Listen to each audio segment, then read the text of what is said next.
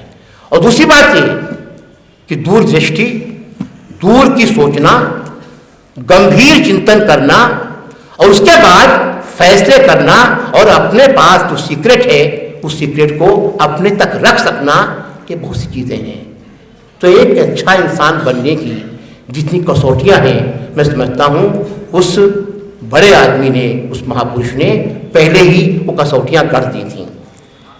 ایک بات اور ذکر کیا جانا چاہیے ضرور ہی, اپنے دین کے لوگوں کے ساتھ, اپنے دھرم کے لوگوں کے ساتھ اچھا برتاؤ کرنے کی سیکھ تو تمام الگ الگ وقت کے الگ الگ دھرموں کے مہاپروشوں نے ہمیشہ دی ہے.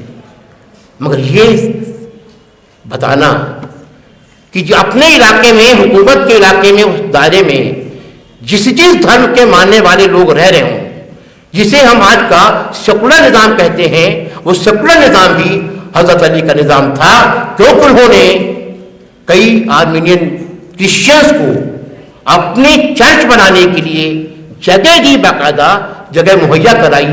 یہ چھوٹی موٹی بات نہیں ہے. آج کے دور میں جب ہم دیکھ رہے ہیں کہ تمام حکومتیں کس طرح سے مائنارٹیز کے ساتھ کس طرح کا برتاؤ کر رہی ہیں, تب یہ یاد کرنا کہ ایک ایسا حاکم تھا جسے لگتا تھا کہ مائنارٹیز کے حقوق کو ہر حالت میں حفاظت ہونی چاہیے, یہ گارنٹی تھی. یہ نہیں ہو سکتا تھا کہ مائنارٹیز کے ساتھ کسی طرح کی جرم جاتی اس میں ہو سکے. اسی لیے اس وقت جو جوز تھے, جو کرسچنس تھے, ان کے ساتھ بھی برابر کے شہری کا برتاؤ ہوا کرتا تھا. نظام میں یہ یاد رکھنے کی ضرورت ہوتی ہے. اور ایک اور سی سندربھ میں بات ہے کہ اور یہ ہے کہ دراصل جو ویلفیئر اسٹیٹ ہے آج کی, جسے ہم چاہتے ہیں کہ راجا اور پرجا کے بیچ سمبند رہے, ایسا نظام, سڑکیں بنانے کا کام سرکار کا ہے, نوکریاں دینا, اسپتال کھولنا یہ کام سرکاروں کا ہے. آج ماڈرن اسٹیٹ میں ایسا ہو رہا ہے. یہ سارے کے سارے کام 7ویں صدی میں حضرت علی صاحب نے یہ سبھی کام کرنے کی کوشش کی تھی انہوں نے ایک ساتھ. اور ایک شبد کافی چلتا ہے آج, سوشل جسٹس. وہ سوشل جسٹس کی بنیاد رائٹ ٹو ایکوالٹی, برابری کے حق کی بات کرنا, یہ تمام چیزیں اس میں شامل تھیں. تو میں سمجھتا ہوں کہ آج ہم جب بات کر رہے ہیں حضرت علی صاحب کی ان کی یوم ولادت کے وقت میں, تو یہ ہمیں سوچ کر فخر بھی ہونا چاہیے کہ ایک ایسا انسان ہوا ہے 7ویں صدی میں جس نے انسانیت کو ایک نئی راہ دکھائی, جس نے انسانوں کو, سب انسانوں کو برابری کا درجہ دیا. یہاں تک کہ دو لوگوں کے لیے, غلاموں کے لیے بھی اچھا برتاؤ ہونا چاہیے. اور اگر آپ لڑائی میں جیت گئے ہیں تو جن پر آپ نے فتح حاصل کی ہے, جنہیں آپ نے فتح حاصل کرنے کے بعد جو یدھ بندی ہے, وار کرنلز ہیں, ان وار کرنلز کے ساتھ بھی آپ کو اچھا برتاؤ کرنا ہوگا. ہیومن رائٹس کی بات, مانو ادھیکاروں کی بات کی کسوٹی یہی ہوتی ہے کہ آپ اپنے دشمن کے ساتھ کیسا برتاؤ کر رہے ہیں. حضرت علی صاحب نے جو کئی دشمنوں کا دل جیت لیا اپنے اس ویوہار سے ہی, تمام لوگوں کو, ایسے لوگوں کو کنورٹ کر لیا جو لڑائی میں ان کے خلاف تھے, اور لڑائی میں جیتنے کے بعد لوگوں کو لگا کہ کتنا اچھا رحم دل انسان ہے. تو شوریہ, بہادری, اچھی انسانیت, رحم دلی, غریب پروری, یہ تمام چیزیں ہیں جو ان کے ایسے گن ہیں. ایک ایسا ویکتی سارے کے سارے گنوں کو اپنی ایک شخصیت میں سمیٹ سکتا ہو، ایسے انسان تھے حضرت علی صاحب، اور میں انہیں آج ان کے اس یوم ولادت پر اپنی خراج عقیدت پیش کرتا ہوں، اتنے ہزاروں سال بعد، سینکڑوں سال بعد۔ اور مجھے لگتا ہے کہ مجھے 25 سال پہلے نہج البلاغہ پڑھنے کو ملی تھی، اگر اس سے اور پہلے پڑھنے کو مل گئی ہوتی تو شاید میں اور زیادہ امیر ہو گیا ہوتا۔ بہت شکریہ آپ سبھی کا۔